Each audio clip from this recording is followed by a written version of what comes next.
This final lesson of Unit 5 will discuss verbs that behave like gustar. So gustar means to like, but the literal translation is to be pleasing to. In English we say I like ice cream. In Spanish we say me gusta el helado. So if you translate this literally, it means ice cream is pleasing to me. Ice cream is actually the subject, not me. So gustar is conjugated in the third person singular. The indirect object me shows to whom the ice cream is pleasing. So with these verbs that behave like gustar, the subject that determines the conjugation of the verb, it would have been the direct object in the English sentence. In English we say I like ice cream, with I as the subject, and ice cream as the direct object. In Spanish it's me gusta el helado, with ice cream as the subject, and me as the indirect object, which replaces what would have been the English subject I. When using these verbs that behave like gustar, you must remember the indirect object pronouns: me, te, le, nos, os, les.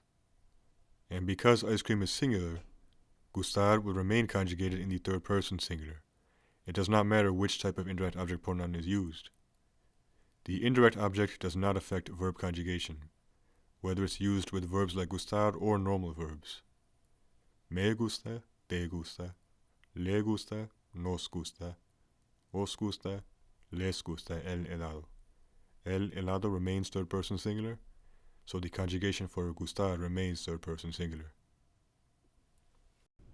Like all verbs, gustar will change its conjugation if the subject changes, if a different tense is used, or if the subjunctive is activated.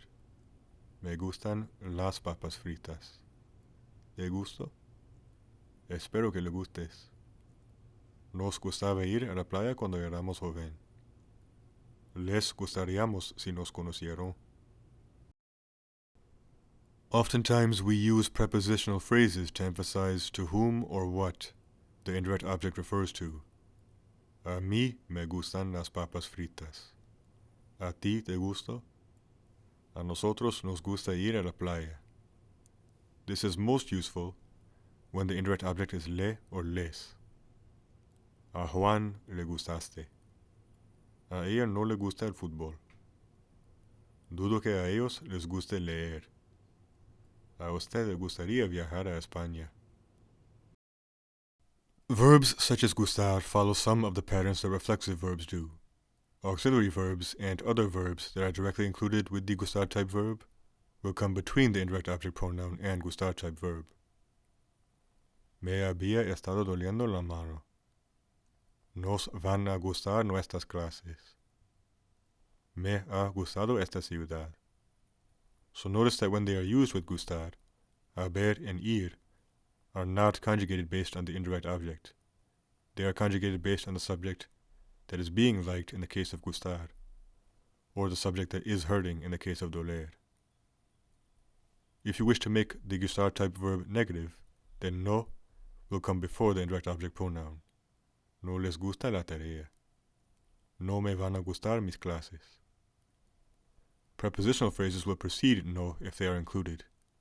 A ella no le gusta el fútbol. A tus amigos no les van a gustar las manzanas. A mí no me ha estado doliendo la espalda. These are some of the many verbs that behave like gustar.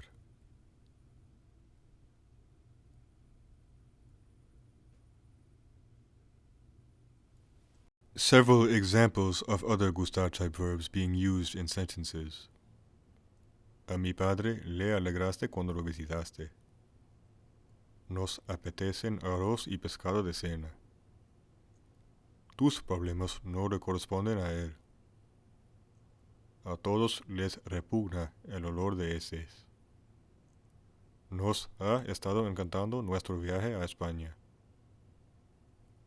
A mi maestro le extraña cuando saque un 100 en mi examen. Me parece que no hay suficiente comida. Nos preocupa mucho la situación en Afganistán. Me había apasionado la química como un estudiante. No nos atraen estas tonterías. Dudo que te cueste mucho. No creía cuánto me estuviera doliendo la rodilla. Nos falta suficiente tiempo. Me faltan 2 estudiantes. Al jefe no le importará nada de tus problemas. Me molesta su voz. Me está picando la nariz.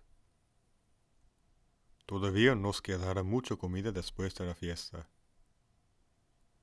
In these gustar-type verbs that express emotion, they may activate the subjunctive. Me molesta que no haya nada para hacer. Le enoja que llegues tarde. Sometimes you can switch the order of the subject and direct object with these types of verbs. That can make it easier to figure out which subject determines the verb conjugation.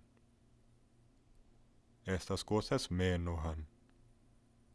Tus excusas me están aburriendo. Sus decisiones malas le está costando mucho. Los zapatos no me quedan. These phrases can be conjugated similarly. Me gustan tus zapatos, te quedan bien.